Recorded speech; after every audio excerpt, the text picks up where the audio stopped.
It's not often you get to speak to a legend of journalism, but that's exactly what Travis and I got to do recently. And in this episode, we welcome investigative journalist John Stossel to the show. John's got a long history of reporting on network news channels and has recently finished a series covering the Silk Road incident. John challenges us both on a number of points and provides his thoughts and opinions on cryptocurrency, fake news, libertarian views, and more. We enjoyed the conversation, and we think you will too. So join us for what's going to be a thought-provoking episode number 93 of the Bad Crypto Podcast. 5, 4, 3, 2, 1, 0, ignition. Who's bad?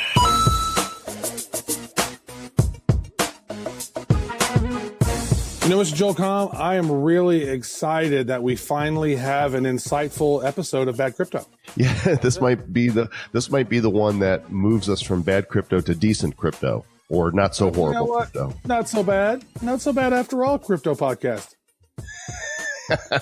Well, as officially, we are still the Bad Crypto Podcast, the show for crypto curious people, crypto serious people, and all the varying levels of whatever you are in between. We are the blockchain blockheads, the crypto clowns, the crypto medians, Googling stuff so you don't have to, and heard around the world in everywhere but North Korea.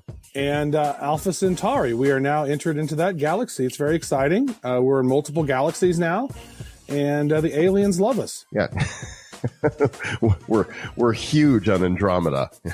It's really good. We've only been abducted multiple times. And, after the first time, the anal probes aren't so bad.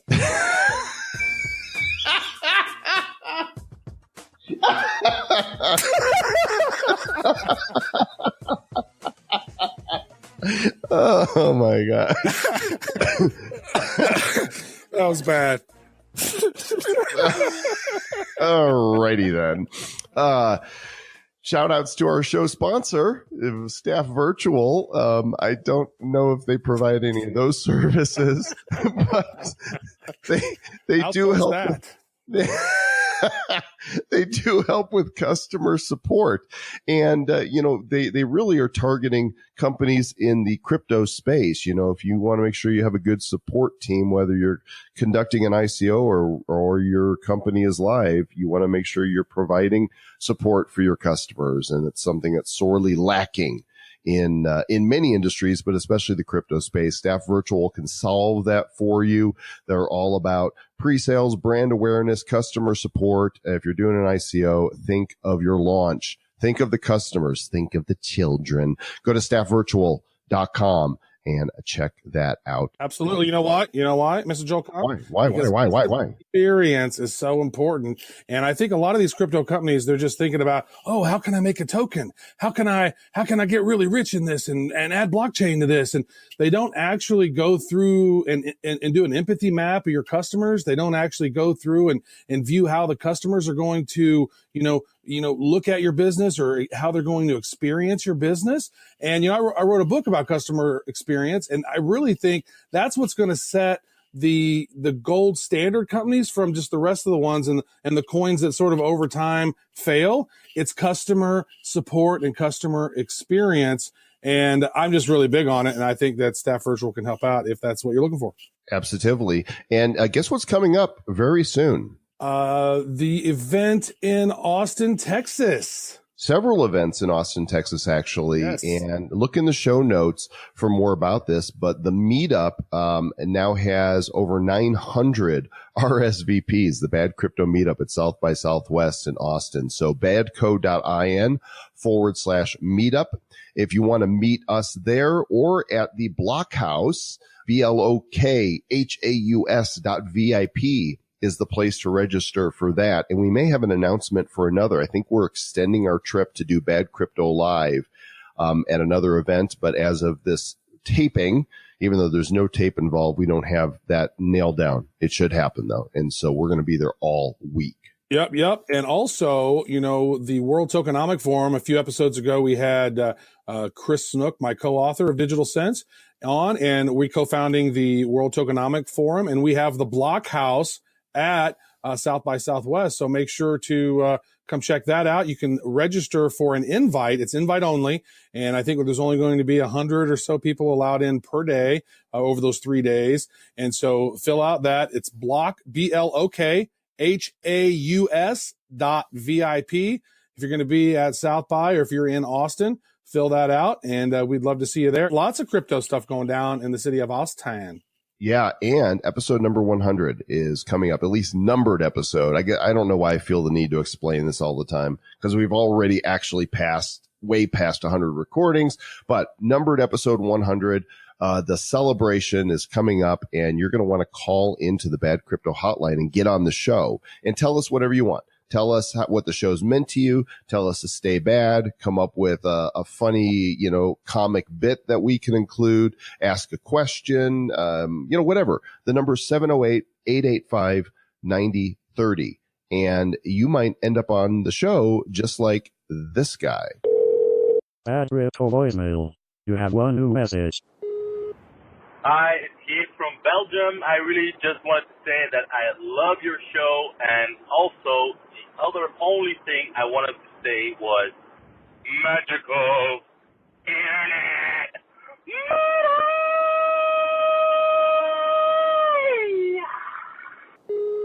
This is Dr. Claw.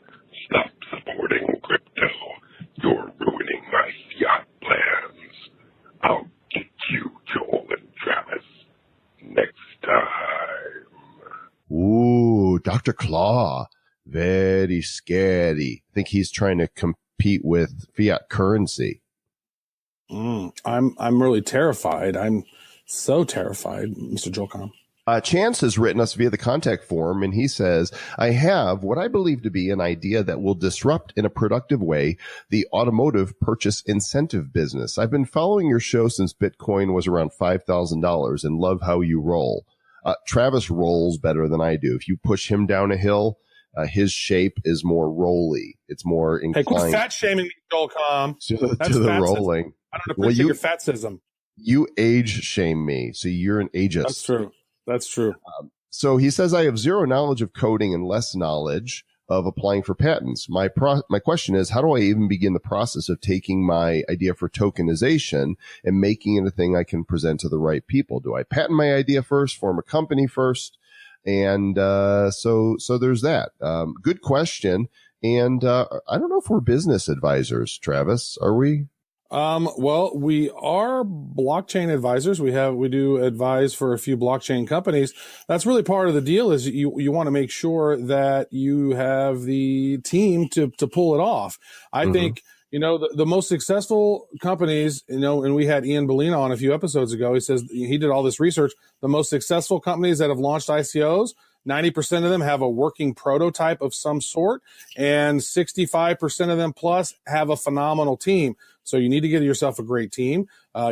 Start looking for people in groups, maybe go to meetups in your area around crypto and blockchain, because I know that there's a lot of meetups popping up in different countries, and you didn't actually tell us where you were, so we can't direct you exactly where you should go. But here, there's this, Travis. Travis and I are advisors with Decentranet, and they are a company that helps bring ICO blockchain projects to ICO.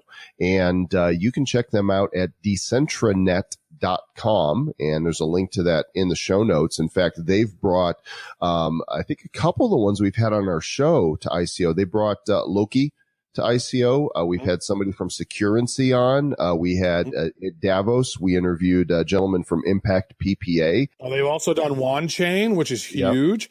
Yep. They've also had Singularity Net, which is another ginormous one.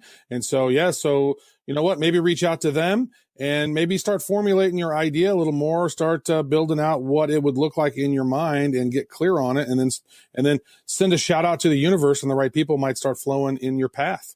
In other words, get help. Get help. We all need some help. All right. Hey, before we jump into the feature, just a quick preface for this.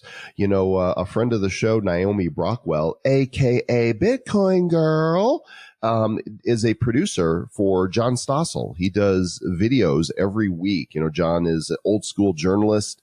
He's been on the Fox Business Network. He was a host on ABC's primetime news magazine show. 2020, co-anchoring there, and he's contributed in-depth reports to networks, over the years. And he is truly a real investigative journalist. And Naomi helps produce his videos, and was able to connect us with John so that we could do this interview that you are about to listen to. And Travis suggested that we shoot this on video. And so we did that. We recorded it on video. And so if you want to see the talking heads that are myself, Travis, and Mr. John Stossel, go to the Bad Crypto Mastermind, and you will find that video posted there. It's at badco.in/mastermind. Mm-hmm. And they actually got the video before you guys got the podcast, because they are in the mastermind and they have masterminds. And so they get to see cool stuff before you. They do. So let's go ahead and get to the feature segment with Mr. John Stossel. Mr. Travis Wright, I don't get starstruck too often, and it's not like I'm overly starstruck, but it's always super cool when you get to have somebody on the show who you followed and have admired for some time. And we are privileged to have with us the one, the only, the man who is one of the few true investigative journalists in this era, Mr. John Stossel. John, we're thrilled to have you here on Bad Crypto. Thank you, gentlemen. Yes, I think investigative journalism seems to be a dying breed, John. Why do you think that's the case? Or maybe you don't think that's the case. Do you think that's the case? I don't. It's certainly true that most of the media now barely checks anything out. And I make a video a week, so I'm not doing all that much investigation. We do bother to call the other side, and many people don't even do that. And we do read up on our subjects before we report on them. But in the past, there wasn't all that much investigation. Much of what it was just, you have to get the government in there to regulate this. And now there is ProPublica, which basically says that, and a bunch of other left-wing sites that are funded to do investigations. The Atlantic just hired a bunch of new people who I trust will do investigations. So there are philanthropists who I think are replacing some of the work that the big networks used to do. So this whole term fake news, without being overly political, because we are a crypto show and understand that there's people of a variety of bents, but there, on both sides, there really is this element of fake manufactured news. Depends what you call fake. I think much of the news is fake because it's hyping dubious risks. It's trying to get clicks by scaring people to death. So it's not an outright lie, but it's misleading. It just are so many forms of it. Mm-hmm. But because I'm a pain in the ass, let me quibble with you. What's wrong with the word over? Why does everybody say overly? Over? What's overly? What did I say that made you say that? You said, I don't mean to be overly something. And I just am on a campaign to get people to say use instead of usage and over instead of overly. I like to say underly. He's yeah. Overly, I'm underly. And we're the Lee twins. Yeah. That's pretty solid. Well, go ahead, Trev. Yeah, one of the most pressing questions that we had, because we told our community that we were gonna interview you, and the most pressing one from Rick Rojas, he wanted to know who would win in a cage match between you and Geraldo Rivera. It would be close because he's a boxer, Gold Gloves boxer. Oh. But I was a wrestler. And generally the wrestlers can duck under the boxing and take him down, and so then I would win. But if he had a takedown defense, then he would win. Maybe it'd just be the battle of the mustaches instead, right? Because his protrudes a little bit more, but John's is more finely coiffed. So let's get to crypto. When did you first become aware of Bitcoin and start going down this whole new currency model rabbit hole? Producer Maxim Lott, one of the people in my staff, told me about it. And I gave the reaction that I think most people give, which is, huh? But eventually I had a guest on the show. I don't even remember who it was anymore. And it just made sense to me. I certainly wouldn't trust dollar bills with pictures of dead presidents on them. And I, over the years, have invested in some gold and silver and not done well. There you go. That was little silver coins. Yeah. But I thought Bitcoin made sense. About what year was that? The price was $9 when I had him on the show. $9. That's amazing. Now, crypto had a really bad rap early on. And I think that it's finally shaking the bad rap because it seemed like most people believe that only vagabonds and criminals and ne'er-do-wells were the ones that were using and buying crypto. And to some extent, that was the case. And you had put together a really interesting piece on Silk Road and the story with Ross Ulbricht. And we've not actually talked about that ever on our show. We've had almost 100 plus episodes, I guess we've had. We've never actually dove too deeply into that particular topic. Now, what do you think maybe shifted? Do you think that the Silk Road investigation and closing down, is that something that helped Bitcoin and crypto move more mainstream to shake that negative image? I wouldn't think so. His site has been replaced by a bunch of sites which are dealing in more illegal stuff. So the fact that the authorities brag about shutting one down and then another one down to get their FaceTime on TV makes no difference and shouldn't affect cryptocurrencies, I don't think. And, shady people use cash too. Mm-hmm.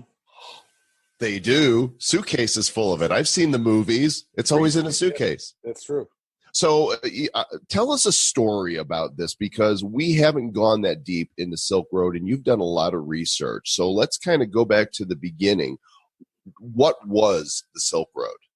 This is this libertarian kid, nerdy kid, as many of us libertarians are, who decided that the laws against drugs were immoral and government shouldn't use force on adults who wanted to get intoxicated. And he would use his technical knowledge to create a site that would let people buy stuff without these same government controls. And this was Ross Ulbricht. Ross Ulbricht. Okay. The Dread Pirate Robbins or something, right? He took the name Dread Pirate Roberts after A Princess Bride, right? Mm-hmm. Princess Bride, a character in the movie who is a good guy. And he thought of himself as a good guy. And I think he is largely a good guy. He's been accused of hiring hitmen to have people killed who he thought were stealing from him. But his mother argues somewhat convincingly that the government never charged him with that at his trial, and it could easily be planted by some of these government agents who turned out to be crooked later as well. So if he thought he was having people killed, he's a bad guy. But we don't know that for sure. And mainly he was allowing people to buy intoxicants as they should be allowed to do.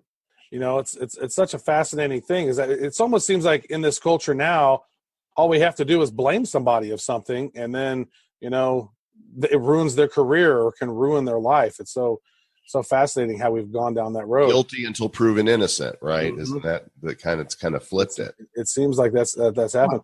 He was enabling the sale of a lot of illegal stuff. Mm-hmm. He thought because of crypto, the government would never find him, but he made a mistake and used his real name on an internet chat site, and that got him caught. Is that how the FBI found that private server for the Silk Road? Yes. Mm-hmm. And if you want to watch my video on this, it's on YouTube.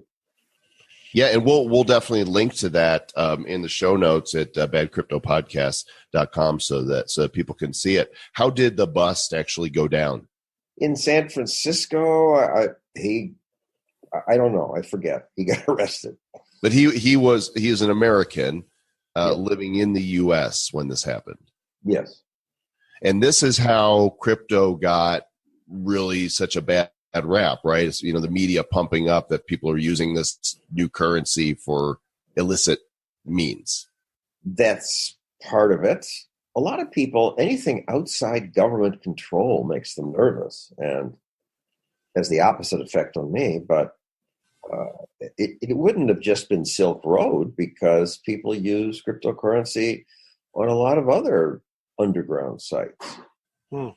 It's so true. And it's the space as it's evolved, right? The government likes to control things. I mean, if you understand how the Federal Reserve System works and how fiat currency system works, then I think you have a different perspective on, crypto can work really well. Most people don't seem to know the term fiat currency, which is strange to me. That's like a term that, even people who have gone through, I was actually talking to a friend of mine who has an MBA in economics, and he was never taught the term fiat currency. He was looking at me like I was crazy. And it seems like it's almost institutional dumbing down to keep that fact that the money makers can just print money out of thin air. And it seems like cryptocurrency kind of scares them. What do you think? We shouldn't call it fiat currency. We should call it thin air currency.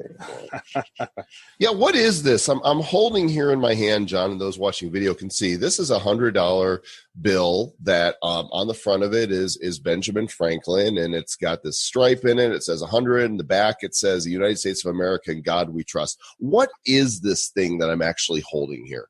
A piece of paper that the U.S. government says is worth $100, and that's it. And if you look at the numbers, it's just basic arithmetic. They are promising to pay Social Security and Medicare to people my age, and we rudely refuse to die. And there are so many of us, and we're living longer. There is just no way. And Trump isn't cutting any spending. Not fair. He's hardly cutting spending, but he's cutting taxes. So where's the money going to come from? My suspicion is when it comes time to pay my medical bills, they'll print more money and they'll give me $1,000, and the next week it will cost $2,000 to have the same procedure, and people will be running around as they did in Weimar, Germany, with wheelbarrows full of money, and those paper dollars won't be worth much. Yeah, how long? I read a great book called The Everything Bubble, and it walked through, how we got to where we are now and then where the author thinks that it's going. And what happened was, we took the tech stocks and all the stock bubbles, and then we added the housing bubble, and then now we have the treasury notes, bills, and bonds, and now they're all into this one big, bubble, and have all these derivatives and stuff, and they've kind of propped them up, and he says the economy seems sort of propped up, and the author didn't have too much faith that, our economy is going to last that much longer without the bubble sort of bursting and having a much bigger wave than we had in 2008. And I wanted to get your perspective on that. I mean, how do we think the economy is doing, and is there a big bubble that is in danger of busting? I don't lump them all together in the same bubble. We had an internet bubble, but it burst, and good new companies grew out of it. And when it burst, things got cheaper, and good things were invented, like Diet Coke was invented in 82, I believe, after the bursting of the bubble. You can't possibly be an aspartame fan, though. I am. It's going to kill you, I tell you. I thought it was Nipsey, but maybe it's aspartame. And the housing bubble's bad. The words you use that I react to most is propped up.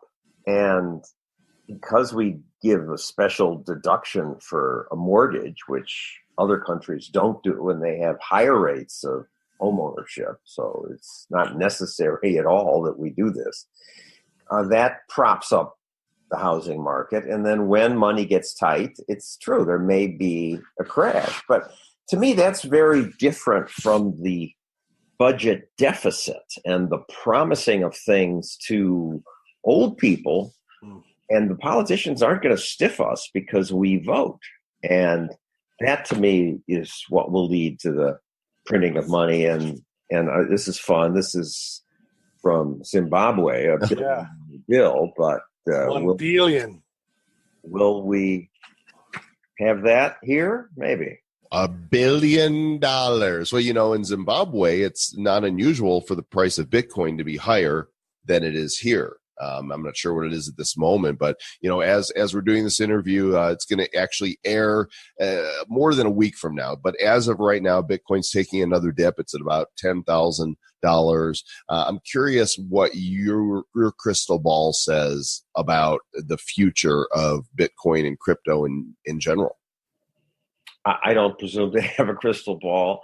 I sold a bunch when it got above the price it is now, fortunately, because something that goes up that much so fast makes me nervous. Mm-hmm. It was parabolic. I mean, we were like, oh my gosh, it's hit $5,000. That's amazing. Whoa, $8,000. Oh, it's almost at 10, 11, 12, like 19,000. Like what? That was like in such a short time period that our heads were spinning. I've never seen it. It was so much fun just to check it every morning and then say to people, you want me to buy you something on what's the catalog that takes Bitcoin? Overstock. Yeah. We've had Patrick Byrne on the show to discuss that before. They were visionary in accepting it early, and we're kind of waiting. Amazon, hello, when are you going to start taking crypto? But are you bullish long run? I'm not saying the next week, the next month, maybe not even this year, but do you feel that crypto is here to stay and blockchain is going to revolutionize everything? I'm sure Bitcoin and some of the cryptocurrencies are here to stay, but if I thought it was going to grow, I'd buy more. If I thought it was going to totally bust, I would sell what I have left. So I don't know. I certainly think it's a good thing to have to diversify because you don't want to trust dollar bills. Mm-hmm. And speaking back of the dollar bills, I mean, to what extent can decentralized crypto, competing currencies, prevail against the centralized banking system that fiat currency provides, the Federal Reserve Bank, the IMF, the World Bank? I mean, it's all this centralized banking. How do we think that decentralized these cryptocurrencies can actually win against the ingrained system? Yes, because there's a limit to how many you can have, which is not true of paper dollars. So that question is a follow-up, which is a bigger question about this wave, right? There is kind of a revolution that's taking place in the way that we transact. And of course, on one side, you have some governments and banking, financial institutions that want the system, the status quo to stay as is. And on the other side, you have we, the people, that are saying, the way things are isn't exactly working. We think there's a better way. Who prevails in that system? Can this new way of doing things truly be a revolution that changes the whole system? Why would it change the whole system? Wouldn't it just be an alternative to the existing system? And if it was better, more people would prefer it. Well, I mean, if the banks are resisting it, there's a reason. They have the power, right? The government has the power to print the money. And if all of a sudden the power is in the hands of the people, what happens to the existing system? Beats me. He does not have the crypto ball, the crypto crystal ball. The crypto ball. Also, you're just talking about it in terms of zero sum, in terms of somebody's going to win, somebody's going to lose. Mm-hmm. But I don't know that that's the case. And I think many of the banks oppose it because they can't get their heads around it. As soon as they see it as a viable way to transact commerce, then they'll jump in. Mm. Now, what do you think it's going to take for crypto to reach mass adoption? Because a lot of people, they still think crypto's bad. Bitcoin's evil. It's the devil. Only criminals use it. And in some cases, Joel and I have had conversations where it seems kind of like, some of the stuff is kind of difficult when you first start to wrap your brain around crypto. Like, wow, I got to take this and I have these private keys and I got to store this there and move. It's kind of confusing to some people. It almost seems like the old DOS operating system it's not quite as user friendly as it could be down the road. And so what are maybe some of the things that you think about, as a boomer, that would lead to more mass adoption of cryptocurrencies? I think as more people use them, as more stores take them, these things gradually get accepted. I'm always amazed by how slow the change is. You look at the movie The Blind Side, the book by Michael Lewis about how the left tackle or guard in football, they were making $50,000 a year. Football is so competitive. You'd think they would adjust the prices immediately, but it took many years before they woke up to the fact that the quarterbacks who were worth so much to them were getting clobbered, and if they protected them on the blind side, they would make a lot of money. And suddenly the guards are making millions of dollars. But it just took years for that to happen, even in pro football. Charter schools, school choice. I thought as soon as parents saw that Johnny down the street liked going to school because he's going to Success Academy in New York or some other independent school, then everybody would clamor for these choices, and there would soon be a real market in K through 12 education. But they've only penetrated maybe 10% of the government-run schools so far. So the public takes a long time to change. The fact that prices have gone up so much and there are some young kids who are billionaires, that gets people's attention. But until it's an easy transaction for ordinary people, growth will be slow, but there will be growth.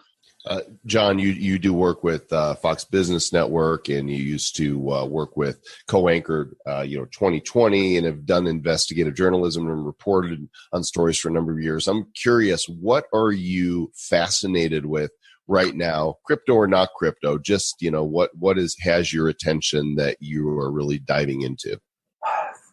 The internet bubble, that people are so angry because they are being fed confirmation bias and they just hate the other side. And until people start looking to understand why the other side feels the way it does, it's going to be difficult. Now, that you bring up an interesting point, because it almost seems that the divide is intentional. It seems like the media fuels that. It's almost like now we're at a point where it's, white versus black, white, right versus left, men versus women, all these there's so many different ways they try to, divide us against each other.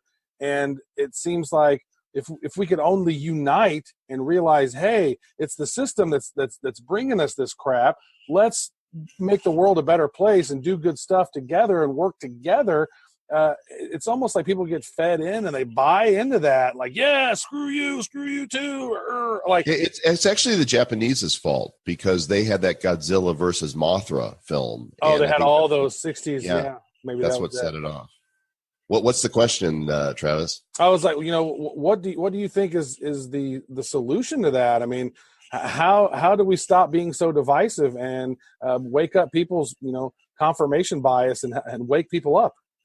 When people are aware that they're in a bubble and they start reaching out. I have an app on my phone called Reach Across the Aisle. It only works on iPhones, but it lists media from left to right. Huffington Post farthest on the left, Fox News farthest on the right, and encourages you to see what the other side says. And I think eventually there will be more apps that will offer people a way to see the other side they're not seeing.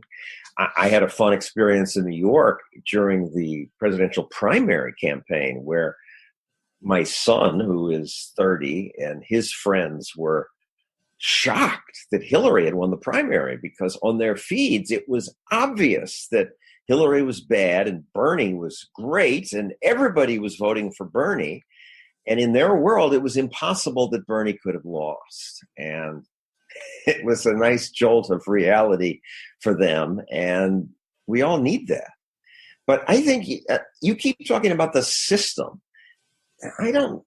There's no single system, and unfortunately what's causing some of these problems is my beloved market. The reason there's so much black against white, men against women, is because it sells.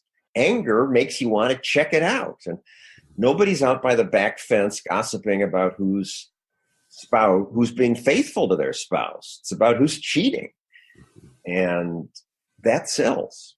That's interesting because Travis, you posted a story, just the tragic shooting that just happened in Parkland, Florida has been all over the news. And Travis, you made a post on Facebook about a security guard that protected, something else tragic from happening. And there's an event in Whittier, California, and they'd overheard the kid said he was going to attack the school, and they went to his house, and there was just all kinds of arsenals of weapons, and that barely got a blip on the media. Yeah, good news is not news. If the plane crashes, it's news. It's pretty amazing that every minute thousands of planes are flying close to each other and they don't crash, but that's not news. This just in, Flight 454 landed safely. Over to the weather. The weather's good. Everybody's happy. And team won the sports game. It doesn't sell toothpaste and toilet paper. Good news, unfortunately, doesn't. We like the sensational. I want to go back to Silk Road for just a moment because for those that don't know, Ross Ulbricht received a life sentence in prison for his quote unquote crime. And I'm not making a judgment. I'm just saying that's what it is. Do you? Without parole. Without parole. And I met his mother at a crypto conference in San Francisco last year, and there's a big Free Ross campaign. What do you think of that sentencing? And do you think that when you have without parole, how do you get him out? You don't. He's most likely in jail forever. And he got a longer sentence than mass murderers get. And it's not fair. And the judge said she was sending a message, going to teach people a lesson, which was pointless because, as I mentioned, there are many more sites now selling many more illegal drugs than Ross's site sold. So law enforcement hasn't accomplished anything on that front. Is the FBI going after those, or are they kind of like, this is too big for us, and they're working on other things? I assume they're going after them, but if they're well protected, then some of them won't be found, and then new ones will appear anywhere. It's amazing. Why drugs should be legal. Well, you come from a libertarian bent. What does it say, and because you contribute to Fox News, and you said, they're the furthest on the right, what does it say about them that, they have you on there? It says that they are open-minded enough to have different viewpoints. Yeah, I went on the air and said gay marriage should be fine, and we spend too much in the military, and homosexuality is fine, and prostitution should be legal, and not just weed, but all drugs should be legal once you're an adult because we ought to own our own body. And the only time anybody got mad at me was when I did a show debating the existence of God, and it aired close to Christmas. I was told that was needlessly insensitive, but I have not been censored on Fox. On the other hand, Bill O'Reilly, when I was on his show, and Sean Hannity maybe would discuss drug legalization once or twice, but they didn't want to talk about it either. The left doesn't want to talk to the right, and the right doesn't want to hear arguments from the left. We are in our bubbles. Mm-hmm. Yeah, I saw a really interesting video a couple days ago by this gentleman, Jeff Berwick, and he was talking about how we should be able to govern ourselves. I mean, like if I want to put marijuana in my lungs, I should pretty much be able to do that. I'm not harming anyone else, and as long as you're not harming anyone else, you should be able to do that. We don't need to live in necessarily a nanny state. And a lot of what you just said right there, it's like I think I lean more libertarian, or just I'm almost politically agnostic because I want the truth. I want what's best for people. I'm not stuck on one side or the other. When I'm a critical thinker and I look at all the issues independently, and I think that it seems like a lot of people they don't necessarily do analysis on them. They just get told what to think, and then they kind of think that if they say it enough on the media, then they sort of buy into that kind of stuff. So, what was some of the the turning points that led you to become a libertarian? I watched government regulation fail. I am a consumer reporter, and I used to cheer on the regulators. Yes, government's going to fix this, or the trial lawyers are going to punish the bad company and make things better. But the trial lawyers just enriched themselves, and the products the company sold cost more because they had to pay the lawyers. Government just made things slower and more complex. And I soon saw that in a free society, the way to get really rich is by serving your customers well, by giving people what we want. And if we leave that alone, that protects consumers much better than government intervention. And I just want to quibble with your point about as long as you don't hurt somebody else, because the opponents of drug legalization will say, oh, but the drug users are hurting other people. They are driving stoned, or they're wrecking their family. But it's sort of like talking about crypto versus dollar bills. It's blaming the wrong thing. If you drive recklessly, you should be punished for that. If you hurt your family, you should be punished for that. But banning the substance just makes it harder to get, more expensive, creates a black market underground that's so much more dangerous. Alcohol prohibition created Al Capone and organized crime. Today, you don't have wine gangs or nicotine gangs. Nobody's robbing 7-Elevens to get Marlboros. It's the law that creates the crime. And we're not going to be governing ourselves anytime in the near future. I would argue I'm not a pure anarchist. I think you need government for defense. And since we have a welfare state, you need border controls. And some people want to murder us. You need that. And you need some pollution controls.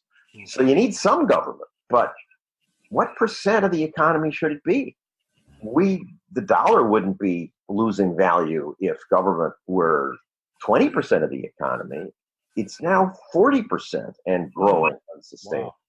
When America started and grew for the first 100 years, when we went from third world to first world, government was less than 1% of the economy. Interesting. You know, I'm not a conservative or a liberal or even a libertarian. I'm a cryptotarian, and I'm on the crypto diet. Trying to get fat with crypto.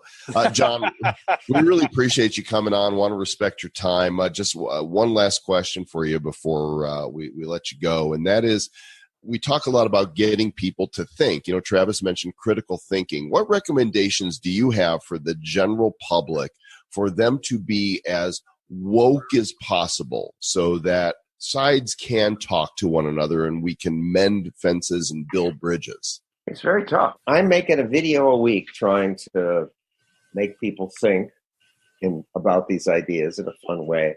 That's all I know how to do. So I got no suggestions for you. Yeah. And we love you for that. Thank you for helping, inform and make people think. That's great. It's one of the main reasons why we wanted to have you on the show, because of the great work you've done in your career. So thank you for that.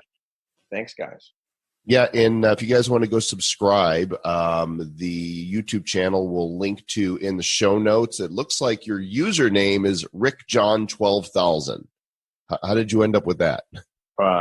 Beats me, and it's just John Stossel on Facebook or Twitter or YouTube. Excellent. Well, John, thanks again for fighting the good fight and getting out there and producing content to win over hearts and minds. Thank you, guys, and I'm putting the piece of tape back on the computer camera. See ya. You know, Trev, that was really interesting talking to John. He has his own thoughts and opinions, and he challenged us on a number of points, corrected us. Why I'm not sure that word means what you think it means. It's kind of like that. Mm-hmm. He kind of seemed like a journalist school marm. He smacked us into place, which was nice. Yeah, I like to be challenged, and I don't mind being corrected. And I learned some things talking from him. And you may agree with the things he said, you may not. But you know what? This is what freedom of speech is about, freedom of expression. There's opinions, and we're not here to tell you what to think. We are here to help you think, to encourage you to think, to say, hey, the things you think you believe, why do you believe what you believe? Can you put words to it, right? Can you, even not eloquently, are you able to explain why you believe what you believe? Or do you believe what you believe just because it's passed down from, your parents or teachers or something you read in the media?